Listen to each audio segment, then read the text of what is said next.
Habe Dere und Servus zu einer neuen Folge Viva la Movilusion, der beste Podcast der Welt. Heute wird's wieder mal besonders, denn wir haben einen Gast dabei und noch besonderer ist, weil ich diese Folge allein mit dem Gast mache. Wir besprechen heute einen Film, weil der eigentlich der Mike dabei sein müsste, weil es ist, ich glaube, sein Lieblingsfilm oder einer seiner absoluten Lieblingsfilme. Er feiert ihn, wo er nur kann, und dann ist er halt nicht dabei, das faule Schwein. Also Schande über dich, Mike. Aber jetzt mal zu der Ankündigung unseres Gastes. Wir sind wieder mal international unterwegs. Ihr wisst es, Viva la Movilusion, wir verbinden Völker und Länder. Unter anderem Schweizer und diesmal wieder Österreicher bei uns. Denn heute ist da der Podcaster, Musiker, Kabarettist, Wissenschaftler und Buchautor aus Österreich. Manche kennen ihn unter Dr. Horror, aber seine engsten Vertrauten, so wie ich, kennen ihn unter Stefan Sonntagbauer. Stefan, habe die Ehre, schön, dass du da bist. Habe die Ehre, du, super, danke für die tolle Ankündigung. Ich finde das übrigens wunderbar, dass das schon als internationale Kooperation zählt, wenn ein Oberösterreicher mit einem Bayern in einem Podcast zusammenhuckt. Großartig. Ja klar, Alter, wir sind über Landesgrenzen hinweg. Und ich liebe euch einen Podcast-Claim, der beste Podcast der Welt, weil ich bin ja schon sehr unbescheiden dabei mit der weltweit führende Podcast für Horrorforschung. Und da setzt ihr aber auch noch mal eins drauf. Finde ich großartig. Ja, meine Kollegen dachten irgendwie sagen, ich soll nicht so übertreiben, der beste bayerische Podcast. Ich sage, ich soll ins Maul halten, das ist der beste Podcast der Welt. Ende, weißt schon. Was soll die Bescheidenheit? Ja, gehen wir. Marketing 90er-Jahr-Style. Ja. Wenn man was gut kann, muss man sagen, weißt schon, ein bisschen Stolz und Ego darf man ja haben. Finde ich auch. Es ist ein super schöner Approach, den ich sehr gern habe, wenn man einfach voll drauf hat. Das ist so Marketing zu Omas Zeiten, oder wo die Leute noch, da hast du noch aufs Plakat geschrieben, das ist das Beste, und dann haben sie die Leute gedacht, ja, Wahnsinn, das kaufe ich. Ja, muss ja so sein, wenn es auf dem Plakat steht, dann. Wenn das da steht, wenn der Typ, der den Podcast macht, das selber sagt, dass das der beste Podcast ist, ja. Eben, dann steht es ja noch im Internet und jetzt an die Internetseite must be true heißt. Großartig. Da hat es ja so eine Studie jetzt gegeben, Medienkompetenz bei alten Leuten. Ich meine, das darf man jetzt schon extrem ausfransen. Da ist man draufgekommen, dass Leute Ü60, wenn die im Internet was lesen, das immer glauben. Das war das Ergebnis. Ja, und ja. Das glaube ich sofort, weil ich bin auf Threads unterwegs. Ich weiß nicht, ob du da drauf bist, auf der Plattform. Und ab und zu kriegst du dann so vorgeschlagene Threads und die fallen wirklich auf jede KI-generierte Tussi ein, die da drinnen ist. Und dann irgendwie schreibt, ich bin alleine zu Hause, würdest du mir deine Nummer schicken? Machst Kommentare auf und dann kommt der Geil Günther und haut da Bredelbrot seine Nummer ins Internet ein und denkt sich, schreib mir doch, ich wäre da für dich, was ist los mit euch Spacken? Nimmt ihr das Handy weg. Das ist gerade voll der Trend, gell? Ich krieg das auch ständig ein. Das ist aber immer bei mir verbunden mit so AfD-Werbung gerade. Also ja, so genau. Eine geile KI, offensichtlich KI-Blonde, die so sagt, was war das, so eine typische Hook-Caption? Ich bin deutsch. Würdest du mich noch pudern, würdest du mit mir noch in die Kiste steigen, wenn ich dir sage, dass ich AfD wähle? Und dann jeder Günther, deutschlandweit, jeder Günther ist schon in die Comments und sagt, ja sicher. Bevor er in die Comments geht, muss er erst mal Hände waschen, weil er das erste Mal schon gewedelt hat. Das ist unglaublich, diese komischen Posts. Aber jetzt mal kurz zu dir. Ich hab's gesagt, Podcaster, Musiker, Kabarett machst, Wissenschaftler, Bier schreibst. Was bist du eigentlich für ein Angeber? Was soll das? Ein riesiger Poser. Ich finde das schön. Also ich weiß gar nicht, was ich dir geschickt habe, biomäßig. Ich war selber gerade überrascht. Mit Kabarettist, das stimmt nicht ganz, nehme ich aber auch gern mit. Und was war noch dabei? Buchautor kann man jetzt schon so sagen. Ich schreibe gerade an meinem ersten Birchel, an meinem ersten Solo-Birchel, das kommt jetzt in ein paar Monaten aus, also das nehme ich jetzt auch schon mit. Ich finde das aber ziemlich bold von mir, ehrlich gesagt, dass ich dir das schon geschickt habe. Oder hast du da so typisch dein Ort einfach jetzt nur ans draufgelegt? Nein, das war ein bisschen das Zeug, was ich von dir gekriegt habe, was du alles so machst. Und eben dein Buch ist dabei gestanden, kommt 26, 27 war da noch in der Info drin. Ja, super, stimmt. Warum Horror, die Geburt des anti-heroischen Erzählens, wann ist der Titel? Das kommt 27 Jänner. Sag ich jetzt einmal, ist auch ein Bold Claim. Wenn alles nach Plan läuft. Okay. Schau, also dabei ist es noch im Bereich des Möglichen, dass es im Jänner kommt, aber es kommt definitiv irgendwann nächstes Jahr. Wenn ich es bis dahin nicht geschafft habe, dann lasst es mich anholen. Dann lasst es mich anholen. Ja, und drin stand ist ja, dass du Kabarett oder Kabarettistenshow mit Jo Strauß oder so hast. Mit dem Jo Strauß, also kennst du Jo Strauß noch? Nein, sagt man nichts. Das ist ein österreichischer Kabarettist. Wir waren eine Zeit viel nämlich bei euch in Bayern unterwegs und haben dann mit Jo Strauß, das war so eine Mischung aus Kabarett und Musik, haben wir das Passauer Scharfrichterpreis gewonnen. Das ist ein ziemlich cooler Kabarettpreis. Da war ich als Autor und Bassist mit dabei. Und dementsprechend kann ich den Titel Kabarettist jetzt nicht wirklich annehmen. Ja, aber als Autor hast du ja schon auch. Ja, Also ich weiß schon, wie es geht. Ja, 75% Kabarettist bist. Ich war jetzt nicht der sich da vierig gestellt hat und dann erzählt hat. Ja. Okay, aber man weiß ja, hinter der Bühne sind immer Fei die Mithelfer. Ich bleib der Wahrheit verpflichtet. Ja, genau. Aber so ungefähr stimmt schon. Finde ich super. Schau her. Ja. Dann haben wir, du schreibst für ganz viele Magazine und Zeitungen, du bist im Standard drinnen, in der Wiener Zeitung und The Gap, wie schaut's aus im Standard? Dein nächstes Ziel auch eine Anzeigeandrohung vom Nur? Ach so, ich weiß nicht, aber ich glaube, wenn man von Dieter Nuhr angefeindet wird, ist das aber mal ein kurzes Zeichen. Das ist eigentlich ein Adelsschlag, darf ich fast sagen, oder? So weit würde ich vielleicht nicht gehen, aber irgendwas hat man auf jeden Fall richtig gemacht dann, wenn das in Dieter Nuhr anfällt. Was war da jetzt letztens wieder? Also er hat gesagt... Er hat sich witzig gemacht über Femizide und hat praktisch in einer vermeintlich satirischen Art und Weise darüber berichtet, was halt einfach nur Täter-Opfer-Umkehr war von dem Vollidioten. Und die Kollegin von dir im Standard hat das praktisch kritisiert.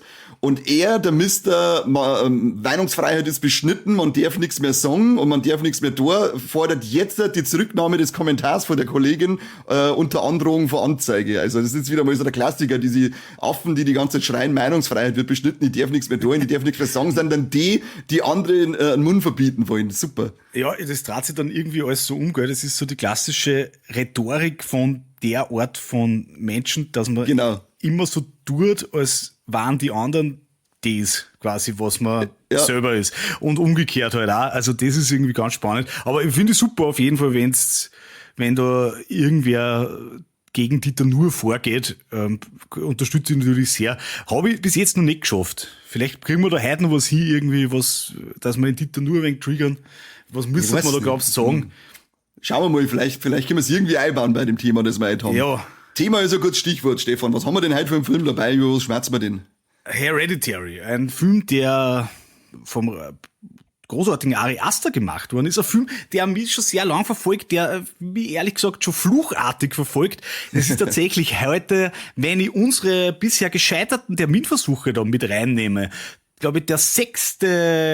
Versuch, einen Podcast aufzunehmen zu diesem Film. Also so weit wie heute bin ich überhaupt nicht gekommen. Sind bei uns schon 3 jetzt ein Gewinn. Und ich war ehrlich gesagt schon so, dass ich mir gedacht habe, hey, das wird nichts mehr. Und ich war ehrlich gesagt jetzt auch schon so ein bisschen mürbe, einfach weil ich mich schon 6-mal auf einen Podcast zu diesem Film vorbereitet habe und dann ist das aber nie was geworden.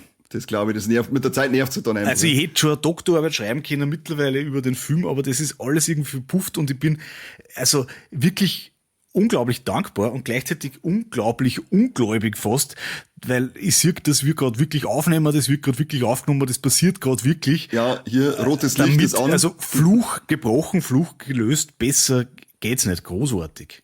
Auf die einzigen, auf denen der Fluch lastet, sind der Corby und der Mike, weil die beide verhindert sind und nicht mitmachen können. Darum habe ich vorher gesagt, es ist schade, dass der Mike nicht dabei ist. War das der offizielle Grund dafür dann? Also sind die beide verflucht worden letzte Woche? Paimon hat sie sich geholt.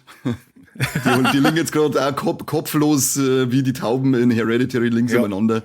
Es ist natürlich eine blöde Ausrede, wenn man sagt, mir hat jetzt wie ein Kopf abgeschnitten, weil die kannst wirklich nur einmal bringen. Oder da musst du halt nachher ins Ausland ziehen oder was. Ja, da musst du wirklich das abhauen. Geht schnell auf die Credibility, diese Art von Ausrede. Das darf ich auch sagen, ja. Ja, aber schönen Gruß auf jeden Fall an die Kollegen mit oder ohne Kopf jetzt. Ja, so wie's schmerzen, sind sie eher oft kopflos, die Ahnungslosen zwar wohl sein, aber auch Grüße von mir. Corby wird sich jetzt gerade beim Schneiden, wird er sich wieder furchtbar aufregen, dass wir es schon wieder der Namen. Aber er ist ja mittlerweile gewohnt. Ah ja. Stefan, für die Leute, die Hereditary noch nicht gesehen haben, mal eine kleine Inhaltsangabe. Kannst du mal in ein paar Sätze abreißen? Um was geht's denn eigentlich beim Ari Aster seinem Spielfilmdebüt? Sehr gerne. Du, spannend, weil ich überlege gerade, und das ist, glaube ich, was bringt uns schon zu einer super Frage in Bezug auf den Film. Also, soll ich das jetzt zusammenfassen, so dass in der Zusammenfassung Geister vorkommen oder geht das sogar ohne Geister? Das frage ich mich gerade. Ich probiere es mal ohne Geister. Und du darfst da spoilern, also auch nochmal für unsere Hörer jetzt. Wir wollen uns über den Film unterhalten, drum werden wir auch spoilern. Super, also gehen wir all the way. Auf Komplett. jeden Fall haben wir es zu tun mit einer Familie, die erschüttert wird durch den Tod der Oma, naja, mehr oder weniger erschüttert, aber wenig später dann darauf wirklich erschüttert wird durch den Tod einer Tochter oder der Tochter der Familie, die bei einem Unfall tödlich verunglückt. Ein Unfall, bei dem ihr Bruder Peter am Steuer sitzt. Und die Familie, ja, tut sie erwartungsgemäß schwer, das alles wegzustecken. Vor allem die Mutter Annie leidet. Und ja, während die Familie da probiert, das alles zu verarbeiten, wird's dann wirklich nicht nur psychisch eng, sondern da beginnen dann auch andere Heimsuchungen. Annie versucht nämlich, den Geist ihrer Tochter wieder aus dem Jenseits zurückzubringen. Und da, jetzt mache ich es ohne Spoiler, da geht die Scheiße dann richtig los. Das der Eisung passt. Schön kurz und knackig, das Ding. Ja, also jetzt weißt du mal bis quasi Akt 3. Akt 3 ist natürlich da noch ausgespart. Aber es ist wirklich, finde ich, spannend, weil es gibt eigentlich, glaube ich, zwei Arten, das zu erzählen, gell, den Film. Einerseits könnte man sagen, das ist halt so ein Geisterpistolen und andererseits ist es aber auch irgendwie ein Familiendrama, ein Film über psychische Krankheiten und deshalb ist nämlich bei der Recherche noch rausgefunden, der Ari Aster hat ja selber mal gesagt, na, eigentlich kannst du den ganz ohne Geister auch Ja, genau. nehmen, den Film. Also das braucht er jetzt eigentlich gar nicht, das hat er quasi nur gemacht, damit es halt wegen mehr Leute ins Kino gängen. Das finde ich ganz spannend. Ich muss sagen, jetzt beim Zusammenfassen ist mir aufgefallen, also ich hätte es ohne Geister nicht ganz geschafft. Also ich habe jetzt abgebrochen quasi auch, wo die Geister dann kommen. Also ich finde, eine Zusammenfassung ohne Geister ist nicht möglich.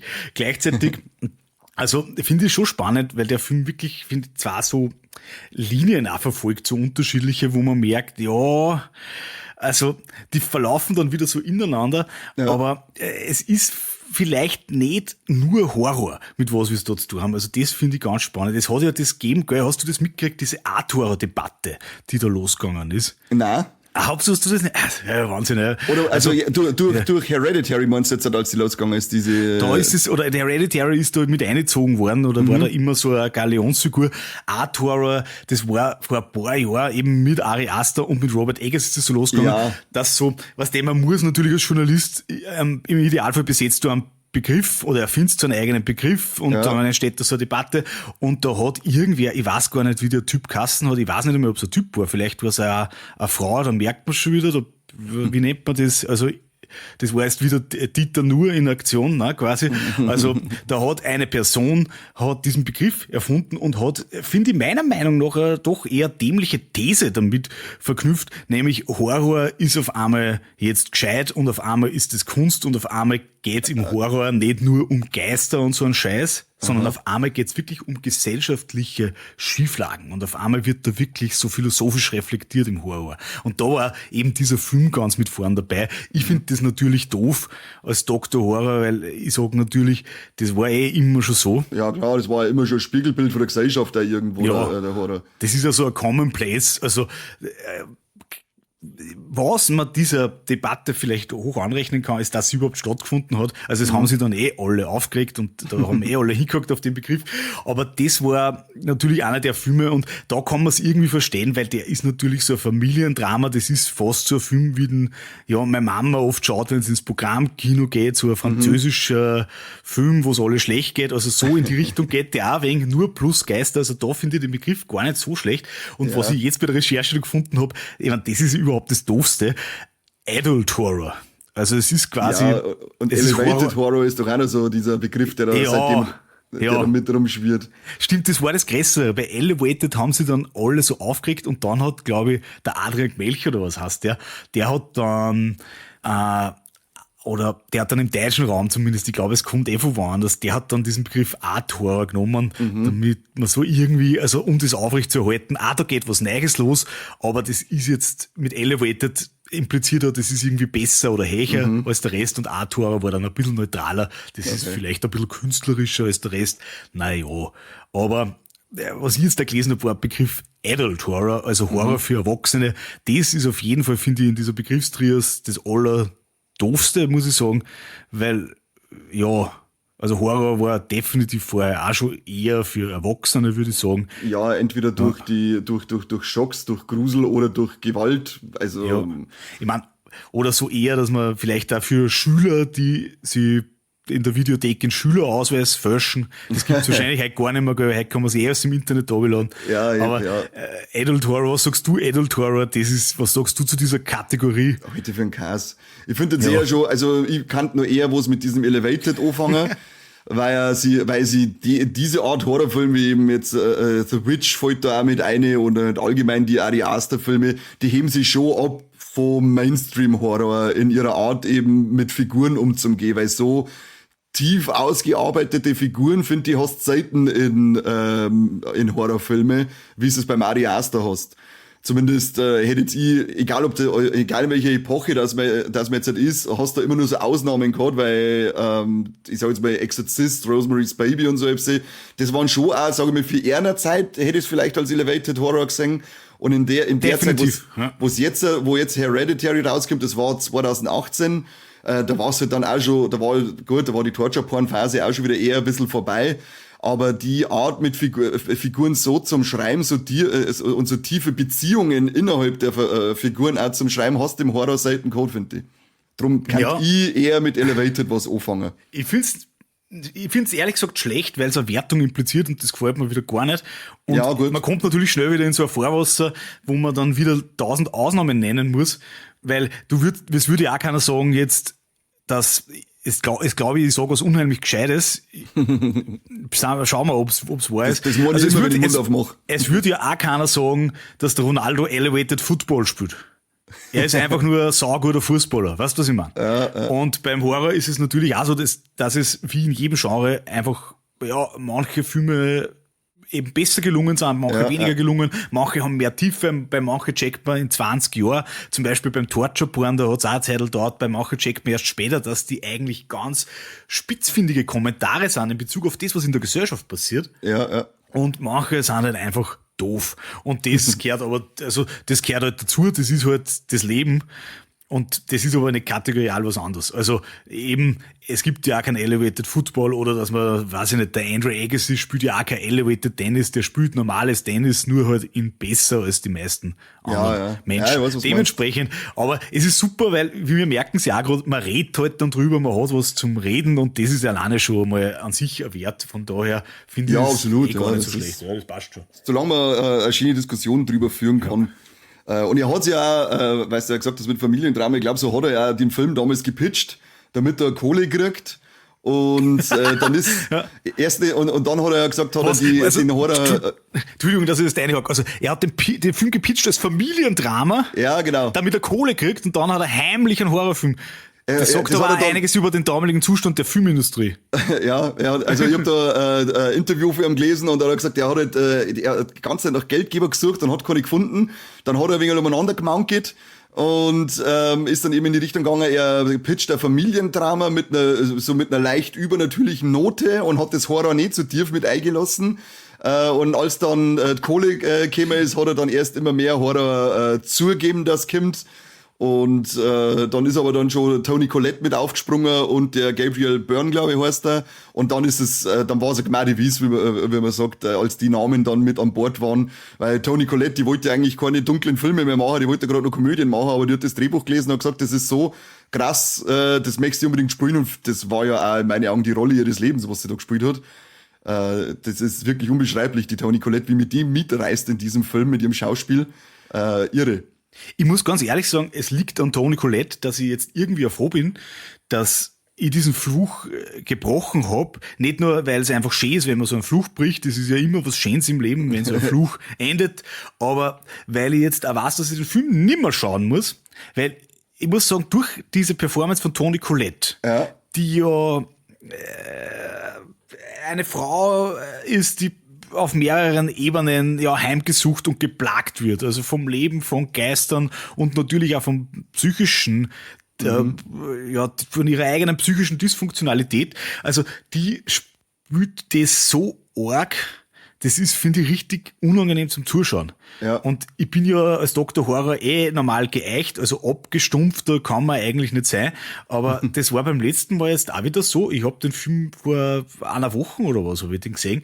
Und ich habe mir echt gedacht, boah, irgendwie hebt's mir da immer noch den Magen aus. Gar nicht wegen die Geister und weil dann irgendwie alle sterben, so wie es halt kehrt in so einem Film, sondern weil es der Toni Collette so schlecht geht. Und das ist auf jeden Fall, also das ist natürlich unangenehm für mich dann, aber es ist natürlich also schauspielerisch unglaublich, was die da einfach hinlegt. Also bei mir Top-Leistung. Bei mir ist froh, dass da noch einmal reingekupft ist. Absolut, ja. Und bei mir ist eine Mischung aus ihr und aus ihrem Sohn, aus dem Peter Wolf. Also, weil ich finde, der spielt diese, vor allem danach, nach dem Unfall, den er da mit seiner Schwester hat, ab da, wenn du siehst, wie kaputt er die Schuld er macht, und dann auch noch die Distanz, die sie dadurch auch zu seiner Mutter natürlich aufbaut, das finde ich auch unglaublich krass gespielt und die zwei machen mich fertig. Und das finde ich so besonders an Hereditary, dass wir haben da die Geister und Dämonen dabei und er ist unglaublich bedrückend und hat auch wirklich seine echt gruseligen Momente, aber die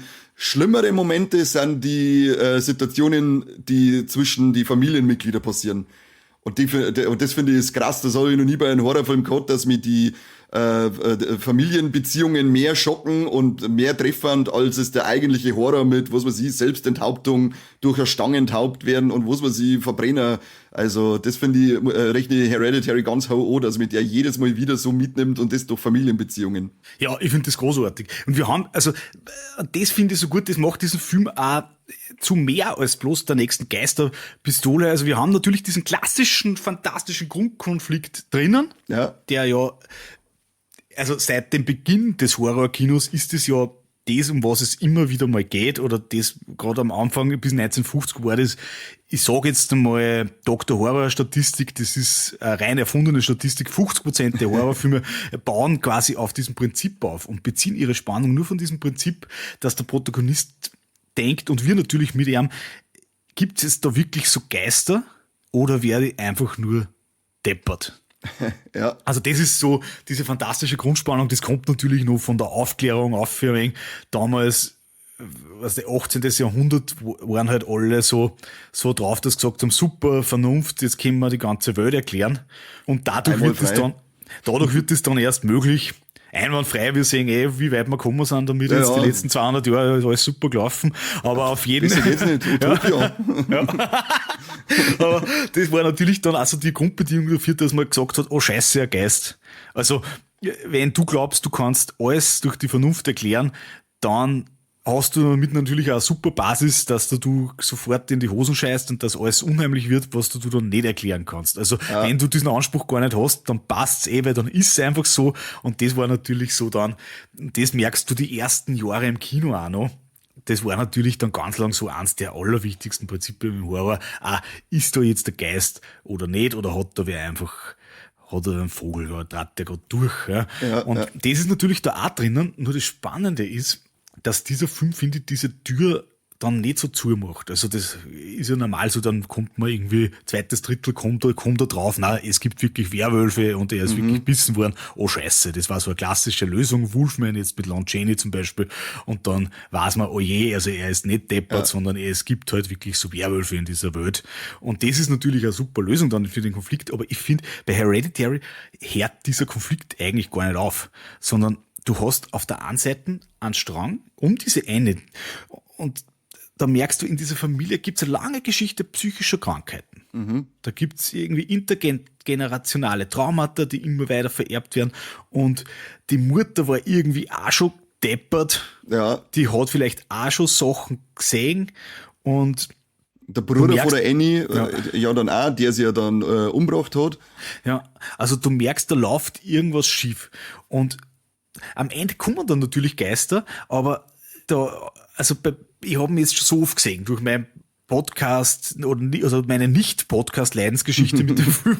Aber da am Ende fragst du dich dann natürlich, hey, what the fuck ist da los? Also, ist das jetzt das, was wirklich passiert am Ende? Weil am Ende haut's halt alle vorher. Oder ist das jetzt das, was Annie erlebt? Ist das die Erlebensdimension von der Annie? Weil die hat ja auch so eine Art Schizophrenie.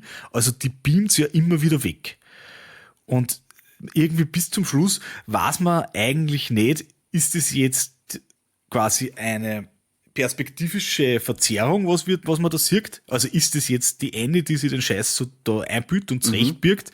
Oder gibt es einfach wirklich Geister? Gibt es da wirklich so einen Höllendämon und gehen wir? Ja, genau. Und den Film, du musst da wirklich, Hereditary ist ein Film, den musst du einfach auch öfter schauen.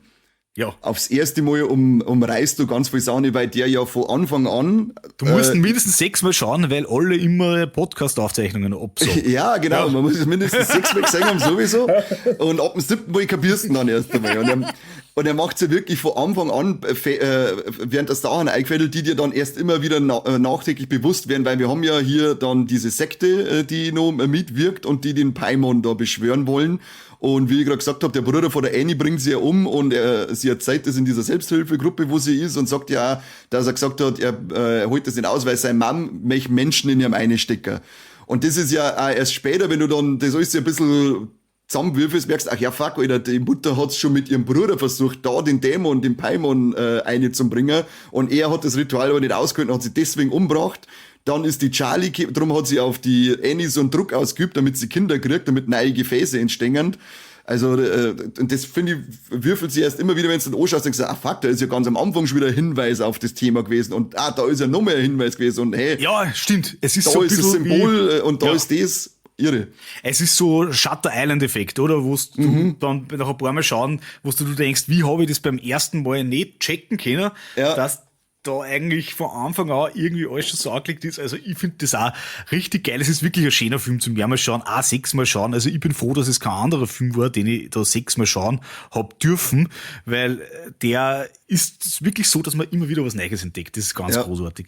Und was mich jetzt da auch so beschäftigt hat, weil du hast das da gesagt, das sind wirklich so Verschwörer und da ist die Mutter vor allem, also die Mutter von der Annie, die am Anfang stirbt, die ist ja so eine Verschwörerin aus dem Jenseits. Das ist ja so eine, also das ist das Urbild der bösen Mutter, das sie da eben nicht inkarniert, weil die ist ja schon tot in der. Ja. Also das ist die Evil Mom Deluxe einfach. Also die führt da die Verschwörung vom Grabe aus, hat das alles schon vorbereitet, hat das alles schon angelegt und gleichzeitig, und das finde ich spannend, es gibt ja immer die Möglichkeit, nur dass die Annie sich den ganzen Scheiß auch ein bisschen selber einbüht. Ja. Gleichzeitig finde ich das so spannend, dass ja die Annie ganz eine ähnliche Geschichte hat vielleicht wie ihre Mutter. Weil die Annie, wir sehen ja sehr viel durch ihre Perspektive. Und die Annie, die will natürlich nur das Beste für ihre Familie und die will natürlich da sein. Es gelingt ihr halt aufgrund ihrer psychischen Instabilität nicht immer recht gut. Also sie lädt eigentlich extrem beständig. Aber in Wirklichkeit, wenn du schaust, was sie macht, wie sie handelt, dann bereitet sie natürlich auch alles vor, damit der Dämon dann am Ende halt wirklich in ihren Burm einschlürfen kann. Also sie macht ja dann auch den ganzen Scheiß. Und dadurch, dass wir wissen, dass sie schizophren ist die Frage, gibt es da noch eine zweite Annie, von der sie nichts weiß und von der wir auch nichts wissen? Also das ist ganz spannend und das ist ja so psychoanalytische Theorie. Kennst du das? Böser Vater, guter Vater. Also Imago-Theorie heißt das. Da hat der Freud ist draufgekommen, wenn jetzt, meistens ist es bei Eltern, weil Eltern sind ja immer die Heiligsten und die Größten fürs Kind. Ja. Wenn jetzt irgendwer von den Eltern so deppert ist, dass du das nicht in einer Figur containen kannst, dann musst du das aufspalten. Also, wenn es der Papa ist ja, du bist ja abhängig von ihm, du musst ihn irgendwie gut finden und wenn der so deppert ist, oder so ein Arsch oder so ein Misshandler, dass du das nicht reinkriegst, dass du das nicht mit dem vereinbaren kannst. Einfach, dann spaltest du die Figur des Vaters auf in 2 Anteile, in 2 Imagos. Der gute und der böse Vater. Das haben wir zum Beispiel beim König der Löwen, Scar und Mufasa sind zum Beispiel. Das sind 2 so Bilder. Und das ist ganz spannend, weil das haben wir auch drinnen eben in diesem Film, weil die Annie eben die macht immer wieder, dass der Scheiß aber auch passieren kann, obwohl sie natürlich sagt, na, ich will das auf keinen Fall und sie will ja nur das Beste. Und wir haben dann am Ende aber auch, und das ist mega spannend, das ist mir jetzt beim letzten Mal erst aufgefallen, also gut, dass wir das in 6 Mal gesehen haben schon, du hast am Ende auch die Mutter in 2 Bildern. Weil am Ende, wo der Dämon wirklich wieder da ist. Und die haben das geschafft. Der Satan ist wieder auf der Welt. Der Paimon, das ist sowas wie der Pumuckl der Hölle. Aber so ein Kollege, ein Freund vom Satan ist das, der ist jetzt wieder da. Und du siehst die Mutter mit Annie geköpft vor dem Paimon, vor einer Paimon-Statue knien. Ja, genau, beide ohne Kopf. Also beides sind symbolisch vereint. Und du siehst aber auch von der Mutter oben ein Bild, wo sie so auf ihrem irgendwie so am Thron sitzt, wo es ihr gut geht, wo es so gemütlich da huckt und gerade so ein Satansritual abhält. Also wo die Welt noch in Ordnung war bei der Mutter. Und irgendwie merkst du dann auch, oder hat man dann das Gefühl, war da bei der Mutter auch so ein Bruch drin? Also gibt's da jeweils 2 Versionen von den beiden? Und die wissen das gar nicht. Das war so eine Frage, die mir ich irgendwie gestellt habe, weil das finde ich halt geil bei dem Film, dass das jetzt nicht nur so Bochen ausgespielt ist, ja, bilde ich mir's ein oder nicht, sondern dass der Film extrem glaubwürdig wirklich so eine dissoziative Störung auch entwickelt, die so gut dargestellt ist, auch, dass man sich wirklich bis zum Ende denkt, naja, ist es jetzt? Wie siehst du das? Ist die Ende da eigentlich... Ist die Schuld jetzt überhaupt oder ist das die Arme? Weil da habe ich ja schon oft jetzt. Also Schuld darf ich ja gar nicht, ich darf ja keine Schuld nicht zuweisen, weil die einfach dieses Trauma, was sie durch den ganzen Sektenscheiß in ihrer Kindheit mitgenommen hat, schon gebrandmarkt war. Durch den Selbstmord von ihrem Bruder nochmal gebrandmarkt worden ist. Dann den Kontaktabbruch, der durch ihren Mo zu ihrer Mutter herbeigeführt worden ist, weil der hat ja darauf bestanden, dass der Kontakt beendet wird, war ja auch dann aber auch nicht freiwillig und dann wird ja unfreiwillig der Kontakt zu deiner Mutter genommen, auch wenn sie nicht gut ist, aber das wird da genommen. Also sie hat da schon ganz viel durchleiden müssen und versucht dann irgendwie die beiden Kinder großzuziehen und zwar so, dass passt, obwohl in der Charlie, in ihrer Tochter, ja scheinbar schon der Paimon drinnen ist, weil die Mutter hat ja den Paimon dann scheinbar in die Charlie eine da, aber er braucht ja ein männliches Gefäß, wo es man auch erst später dann kapiert, hey, halt mal, die war praktisch nur Platzhalter dafür, die hat sterben müssen, damit er in den Peter einfahren kann. Und sie kann nichts machen, weil das eigentlich von außen alles die vorgeben ist, weil dann auch die Joanne, die später kommt, da die ihr diese Seance zeigt. Wo du sagst, das ist auch so ein Detail, das habe ich selber gar nicht erkannt, das habe ich gelesen, wenn sie sich auf bei dem Geschäft da treffen, wo sie es anspricht, da hat sie die Tafel, mit der sie die Seance macht, noch im Auto original verpackt drin liegen. Weißt, die hat das erst einen Tag davor oder so vielleicht einkauft, das Ding, nur damit sie es da abfangen kann und dann so tut, als hätte sie schon immer die Seance gemacht. Also man sagt, die ist von außen, ist das alles eigentlich fremdgesteuert. Auf der Beerdigung sagt sie, sind ein Haufen fremde Leute da, die da Anteil nehmen. Dabei sind das alles die Sektenmitglieder, die man am Ende auch wieder knockert im Haus umeinander laufen, Sekt teilweise. Ja. Also, ich darf ja auf gar keinen Fall Schuld zuweisen, sondern das war irgendwie ein vorgesponnenes Schicksal durch ihre Mutter und den Kult rundum. Da gibt der Film selber auch wieder 2 so Richtungen vor, gell? Ich finde das richtig spannend, weil du hast einerseits diese traumatologische Logik, also das ist ja immer so, auch in Familien, das kennt wahrscheinlich jeder ein bisschen im Clan, also dass jeder immer wieder denselben Scheiß macht. Über Generationen. Ja, immer wieder.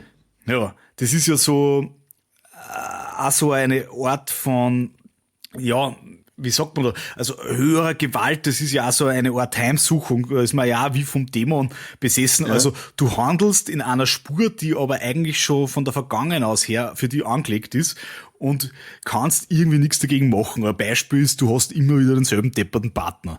Und dann denkst du, der ist aber, oder die ist jetzt anders und das ist aber wieder derselbe Trottel. Das ist zum Beispiel was, also wo du aktiv handelst, aber in diesem aktiv Handeln wiederholst du eigentlich nur was in der Vergangenheit schon war, Traumatheorie würde ich sagen, was psychologisch irgendwie so als... Ja, diese vererbte Traumaspur, oder? Was bei dir halt schon angelegt ist als Handlungsmuster. Also du kannst das nicht wegdenken, du bist einfach so deppert. Ja, und zwar auf einer Ebene, die du selber gar nicht begreifst. Das ist ganz spannend, aber der Film selber hat, und das finde ich schon geil, der hat selber ja so eine mythologische Ebene noch eingezogen. Da gibt's ja diese Theme-Stated-Szene. Also Theme-Stated ist immer, wo so gesagt wird, um was geht's eigentlich.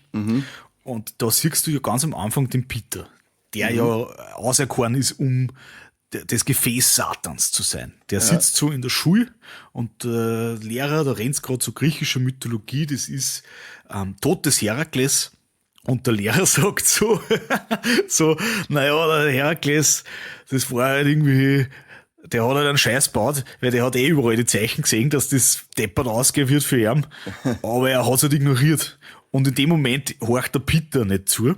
Ja. Und dann wird's aber richtig spannend, dann wird so ein bisschen diese Mythologie oder dieses Herakles-Geschichte entwickelt und die hat diese typische mythologische Logik. Also es ist so, als würde quasi da eine Storyline oder ein Schicksal, würde man vielleicht sagen. Also da ist schon was angelegt und die Figuren können gar nicht anders, als sie in dieser Spur zu bewegen. Ja, das ist so mit zum Beispiel Willen auch, oder? beim Ödipus zum Beispiel, was du sagst, also das ist der Klassiker, der Wühr, da sagen sie, ja, du wirst Sex mit deiner Mutter haben, du wirst deinen Vater töten und der Ödipus sagt, ja, jetzt renne ich extra weit weg von daheim. Und dann, ich meine, das ist natürlich was, wo man sagt, er hätte es vielleicht vermeiden können, indem er gesagt hat, er bringt einfach gar keinen um, aber er rennt weit weg und sagt, naja, da ist die Chance jetzt gering, dass ihn Papa erwischt, und bringt er einen Typen um und es ist der Papa. Und als Belohnung darf er noch Sex mit einer geilen Alten haben und das ist zufällig seine eigene Mutter. Das ist wirklich blöd gelaufen, aber das ist diese Logik, also du kannst dieser Weissagung nicht entkommen und da gibt es so ein unabänderliches Schicksal, das über dir hängt und das du, egal was du tust, erfüllen musst. Und das ist natürlich schon das, was irgendwie mit dieser Familie auch passiert. Also das ist wahrscheinlich die logischste Erklärung, oder das ist zumindest die Erklärung, die der Film selber da irgendwie mal einzieht, dass man sagt, es ist quasi schon geschrieben. Das ist natürlich extrem pessimistisch von der Weltsicht. Also dein Leben ist von Anfang an schon festgeschrieben, du kannst eigentlich nur scheißen gehen. Das ist eigentlich das, was da so rauskommt. Wie der Ödipus. Das ist halt dann immer so witzig, je mehr, und das ist natürlich bei der Annie auch was, je mehr sie die Annie dagegen wehrt, desto mehr steuert sie ja auf dieses Ende zu. Ja. Also das ist natürlich was, wenn der Ödipus jetzt gesagt hätte, geil, vielleicht wenn er gesagt hätte, ich probiere absichtlich, dass ich meinen Papa umbringe. Ich gehe jetzt da hin zu Papa und bringt ihn um, vielleicht hätte er es gar nicht geschafft. Oder wenn er gesagt hätte, jetzt habe ich absichtlich Sex mit meiner Mutter, die hätte sie wahrscheinlich auch gewehrt, die hätte da auch nicht mitgemacht, also das hätte er wahrscheinlich gar nicht geschafft. Also er hat ja den Spruch dann erfüllt, indem er sie dagegen gewehrt hat, indem er verhindern wollte, dass das passiert. Das ist aber natürlich was man auch aus dieser Traumenlogik eigentlich auch wieder kennt. Das matcht mit dem auch gut. Wenn du sagst, heute baue ich mal keinen Scheiß, naja, dann kannst du damit rechnen, es wird umso schlimmer. Ja, oder genau. wenn du sagst, aber das ist jetzt wirklich die wahre Liebe, das ist höchstwahrscheinlich der größte Trottel oder das ist die deppertste von alle, die du da erwischt hast. Also das kann man sich dann ausrechnen. Das ist spannend. Das ist da auf jeden Fall in so einer mythologischen Verpackung auch noch drin, im Film drin. Und es ist natürlich sauwitzig, dass der Peter, wo das alles eigentlich erklärt wird am Anfang, dass er da gar nicht zuhört. Ja, haben wir auch noch so eine kleine Moral, passt in der Schule besser auf, Kinder, weil sonst wird es das Gefäß eines Höllengottes. Das ist super, also pädagogisch wertvoll, finde ich. Sehr wertvoll, diese Folge schon mal. Das gefällt mir super gut. Du, ist da habe ich noch so eine Frage, das beschäftigt ja ganz viele Leute immer bei dem Film. Es gibt so eine Szene, wo die Annie glaubt, sie kann jetzt den Fluch lösen und dazu muss sie so ein Birkel irgendwie verbrennen mit so magischen Zeichen. Das Problem ist, wenn sie das Birkel verbrennen will, dann fängt sie zum Brennen an und dann gibt's so eine Diskussion mit einem Mann, Steve. Steve ist ein ziemlich passiver Typ, der hält sich eigentlich relativ lang zurück für das, wie arg seine Frau durchtrat. Ja. Und dann sagt sie zum Steve, wir müssen jetzt das Birkel verbrennen, weil Satan ist hinter uns her, bla bla bla. Und dann sagt der Steve, hey, weißt du was, jetzt hol ich die Polizei. Jetzt reicht's. Das ist schon viel spät. Und dann die berühmte Szene, also Andy haut dann das Buch ins Feuer und dann fängt auf einmal der Steve zum Brennen an. Mhm. Und das ist also eine Szene, wo also ganz viele Leute dann diskutiert haben, wieso brennt der Steve, obwohl sie ja das Buch reinhaut. Das ist nicht satanologisch, das ist satano-unlogisch. Also es macht ja keinen Sinn und da haben irgendwie ganz viele Leute haben sich da drüber aufgeregt. Jetzt interessiert mich das, was du da sagen würdest. Wieso brennt da der Steve? Ich würde sagen, ich sag das so, dass der brennt, weil er in dem Moment ein Hindernis darstellen darf, wenn er jetzt halt wirklich dafür sorgen darf, dass die Annie weggeholt wird. Und die Annie ist ja durch das, dass sie den Dämon ins Haus ja reingeholt hat mit der Seance und so, ist sie ja doch auch irgendwo ein wichtiger Teil für das ganze Ritual, um das zum Ende zu bringen. Und er ist ja kein Blutsverwandter, drum ist er austauschbar oder unnötig. Und deswegen würde ich sagen, in dem Moment, wo er droht, dass er da jetzt dafür sorgt, dass die Annie geholt wird, wegkommt, heißt's, Achtung, Gefahr, den zünden wir auch den Affen.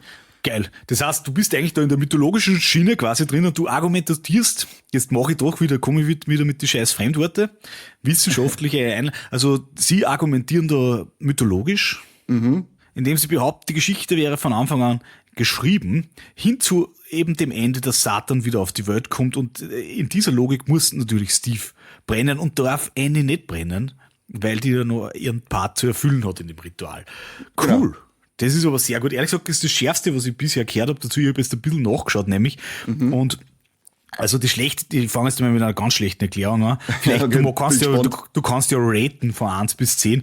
Also eine Erklärung, die ich gelesen habe, und ich finde, das ist nicht einmal eine Erklärung, weil die hat nicht einmal eine kausale Logik. Die eine Erklärung, die ich gelesen habe, war aber eigener Blogartikel. Also Okay. Paimon Alles für die Klicks. ist der God of Mischief und der zündet halt gern Leute an. Deswegen brennt dann der Steve. Das gehört fast nicht in die Kategorie Erklärung eigentlich eine, fällt mir gerade auf.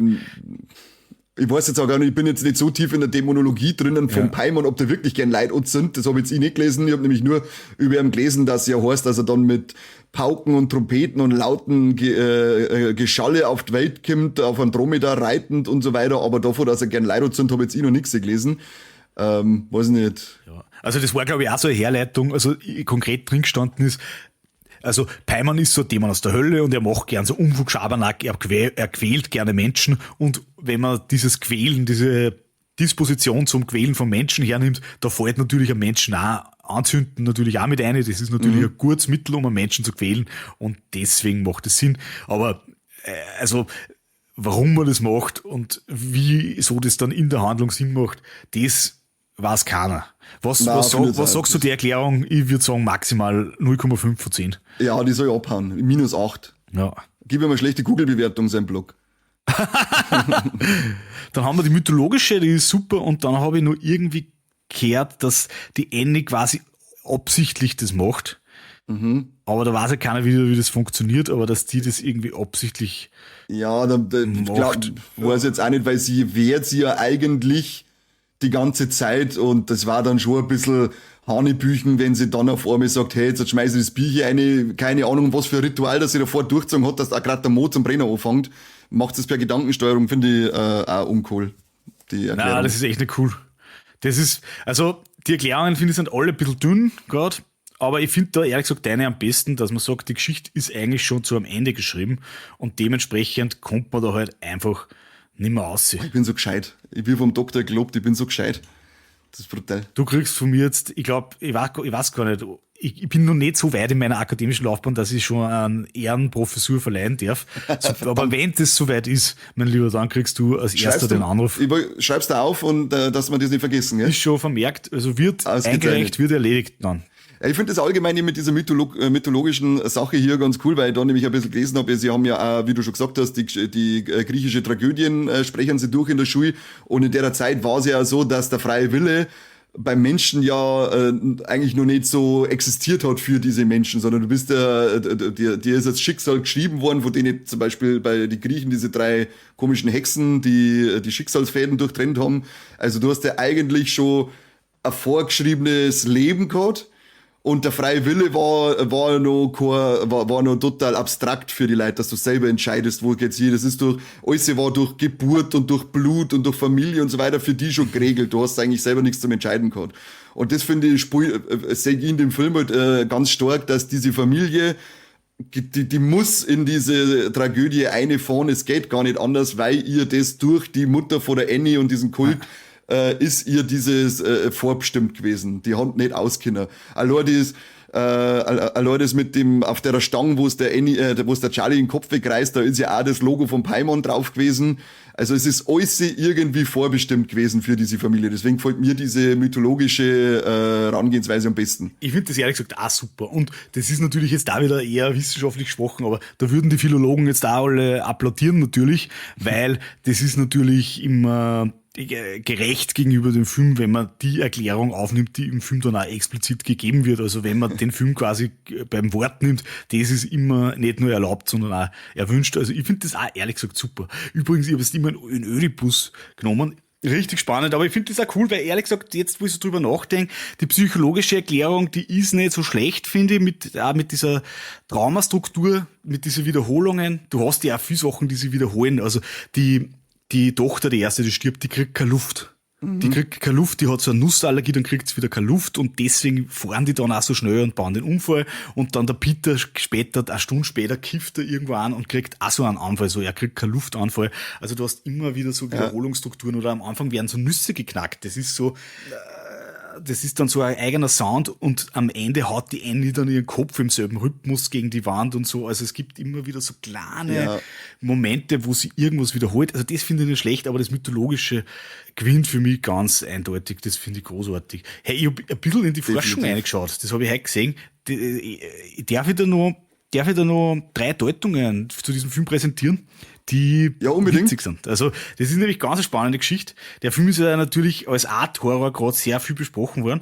Und das ist natürlich so ein super Trick immer von Kulturjournalisten, dass man den Film immer ein bisschen aufblasen muss im Sinne von, der sagt ja irgendwas über unsere Zeit und dann, das Einfachste ist A ist gleich B. Also, dass man sagt, der Geist ist eigentlich der Dieter Nuhr. Das war zum Beispiel eine ganz komische Interpretation, weil sowohl Geist als auch Dieter Nuhr sind alt. Ja, oder sind eigentlich schon tot. Sie wissen es nur noch nicht. Das könnte man zum Beispiel so sagen. So konstruiert man sich das. A ist gleich B. Und ich habe echt spannende Sachen gefunden zu diesem Film Hereditary. Bin gespannt. Ich bin gespannt, was du dazu sagst. Bitte gleich dann auch mitranken oder wie sagt man nicht ranken, sondern ranten, je nachdem, was du dann für notwendig als passender empfindest. Erste Story. Hereditary zeigt uns in Wirklichkeit einen Generationenkonflikt. Also der Satanskult, das ist die alte Generation, die nochmal richtig Gas gibt und zwar vollständig auf Kosten der jungen kommenden Generation, die überhaupt kein ordentliches Leben mehr führen kann. Und was wir da am Ende, oder was wir da wirklich sehen, ist eigentlich kein Satanskult, sondern es ist eigentlich die, wie nennt man das, Gerontokratie, die wir jetzt da gerade gesellschaftlich erleben, nämlich eben die Alten machen sich auf Kosten der Jungen nochmal richtig geiles Leben und ob da der Teufel jetzt seine Hände spürt oder nicht, das ist dabei eigentlich wurscht, weil deppert ist es Oliver. Ja. Finde ich eigentlich sogar ziemlich cool, die Sichtweise. Da hat man schon parallel mit die alte Generation scheißt auf die Junge, weil die Mutter von der Annie, die hätte ja sogar einen eigenen Sohn geopfert, damit sie ein geiles Leben hat, das ihr der Paimon dann erfüllen darf. Und geht halt dann auch noch so weit, dass sagt, okay, wenn es mit meinem Buben die Tikar hat, dann nehme ich halt die Kinder von meiner Tochter her. Einfach drauf geschissen, Hauptsache ich krieg vom Paimon meine Wünsche erfüllt. Das ist schon so geil, das ist so, die Kinder sind schon so ein bisschen Material auch in dem Ganzen. Human Resources, wie man in der Arbeitswelt sagt. Und, also wo man in so einer, wie nennt man das, in so einer neoliberalen Staatslogik, wo man ja dann sagt, hauptsächlich, die Jungen sind ja hauptsächlich dazu da, dass sie quasi dann das aufrecht erhalten und dass sie dann die Pensionen zahlen, für das braucht man die. Eigentlich, das ist jetzt nicht neoliberal, das ist einfach so eine biopolitische Logik, also dass man sagt, wir brauchen da halt einen Nachschub. Ja. Das hat es natürlich auch bei den Faschisten, also beim Hitler hat das natürlich auch super erfunden, hat es aber auch schon früher gegeben, das war schon, glaube ich, 16. Jahrhundert ist das losgegangen, da haben sie irgendwie ist auf die depperte Idee gekommen, also der Reichtum einer Nation ist so viel Leid wie möglich, je mehr Leid, desto reicher ist die Nation und da ist es so losgegangen, dass man gesagt hat, wir brauchen da Material. Und da ist natürlich dann auch das losgegangen, dass man gesagt hat, also der Körper der Frau, der ist nicht einfach nur mehr Körper und der ist nicht mehr frei, sondern das ist quasi der Backofen, die Produktionsstätte für Kindernachschub. Das die Automobilindustrie von Deutschland, weißt du weil, wie der Söder schon gesagt hat, das ist ja Deutschland ohne Automobilindustrie, ist wie eine Frau ohne Unterleib, oder? Irgendwie so war das. Ja, genau. Also er hat auch sehr, sehr frauenfreundlich wieder mal geredet. Wir brauchen ja Nachschub für die Automobilindustrie und das ist ja der eigentliche Zweck auch von einer Frau, von einem Unterleib generell von Menschen, dass sie der Autoindustrie was Gutes tun. Das ist absolut richtig. Genau. Also das ist ja der finale Sinn des Lebens. Also das finde ich schon sehr schön. Ehrlich gesagt, ich habe das so doof gefunden und jetzt, wie ich es selber zusammengefasst habe ich mir gedacht, das klingt gar nicht so blöd und es ist gar nicht so blöd. Nein, also ich muss, wie du es vorgelesen hast, haben wir gedacht, das finde ich eigentlich ziemlich geil, die Betrachtung, weil ich selber nie drauf käme, weil ich halt in diesem mythologischen festhänge bei der Betrachtung, aber absolut interessante Sichtweise. Finde ich super. Zweite, finde ich spannend, da merkt man, das ist schon, ich bin gespannt, was du sagst. Ich finde die vielleicht auch gar nicht so schlecht. Also die zweite ist, Paimon ist Trump. Und das merkt man daran, dass das ist ein bisschen früher entstanden, diese Interpretation, also zur Entstehungszeit dieses Filmes, wo Trump gerade seine zweite Präsidentschaft angestrebt hat und vor allem diese eine Wahl angezweifelt hat und wo das Kapitol gestürmt worden ist von seiner Gang, von seiner Spezi, wie man auf Bayerisch sagt. Bullenköpfe. Ja, also wo der Scheiß passiert ist. Und da war dann die Interpretation so, dass man sagt, die Familie der Annie, die leben ja in so einer schönen Vorstadtvilla, das ist ja eher gehobenere Mittelschicht. Die sind ein bisschen gebildeter, ja. Die Annie ist also Künstlerin und ja, also die sind das auf jeden Fall schon, die sind schon was, die Grahams. Die haben beide, der Vater ist, glaube ich, Psychiater, voll witzig, er ist Psychiater und seine Frau ist psychisch krank und er tut überhaupt nichts. Ja, funny. Also die Frauen haben definitiv die Hosen an. Also die letzte Hosen hat dann wieder der Dämon an, das ist natürlich wieder ein Mann, da passt es wieder. Ja, da passt es auch für den Dieter Nuhr wieder dann. Aber, ja, genau. Aber es ist natürlich, schon eine Herrschaft der Frauen, die wir da erleben, zumindest im Film, egal wer dann irgendwie final dahinter steht. Und die Grahams, oder die Annie Graham wird ja von der Joanne, genau, oder wie sie heißt, verführt. Joanne, ja. Und die Joanie lebt ja eher in so ein bisschen ärmlicheren Verhältnissen. Ja. Und deswegen, das ist die These, also, und die Annie rechnet deswegen gar nicht damit, dass die ihr irgendwas Besseres machen könnte. Mhm.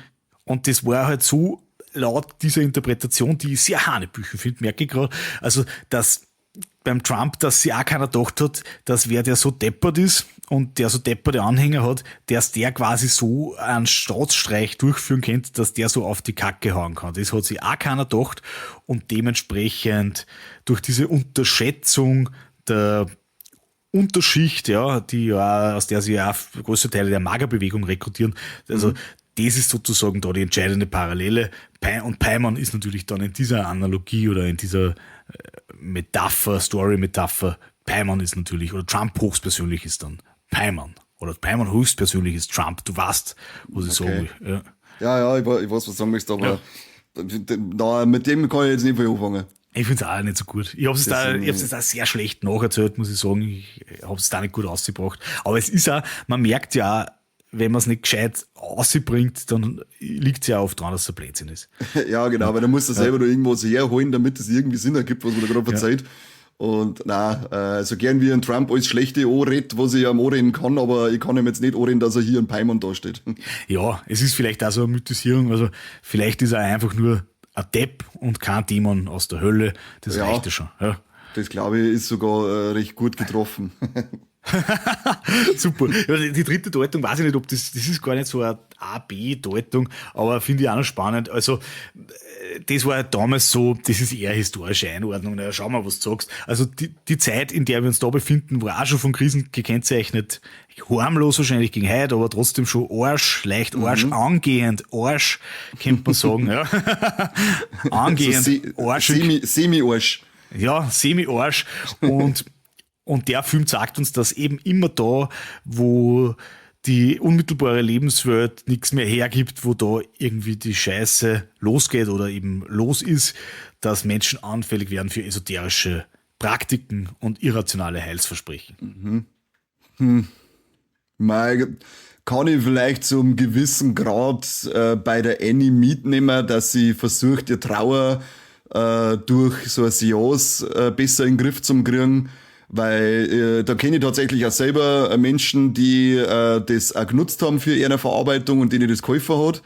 Aber da jetzt halt nicht als bewusstes Mittel dieser Quelltotari auszusehen, sondern das da ich vielleicht zum Teil da die sagen, geh mit, aber nur für den Schlusspart mit der Annie, also so diese Seance und mehr da ist es nicht. Aber da jetzt halt nicht komplett umlegen auf die Gesellschaft, das Ding. Finde ich gut. Mir taugt es auch nicht so, weil also jetzt, wie ich es vorgetragen habe, ist mir aufgefallen. Und ich finde, das ist das, was den Film aber auch geil macht oder was den Film auch sehr radikal macht oder was dieser Film auch sehr radikal macht. Er probiert überhaupt nicht, dass er irgendein gesellschaftspolitisches Fenster eigentlich aufmacht, sondern es ist wirklich die Geschichte von die Leid. Genau.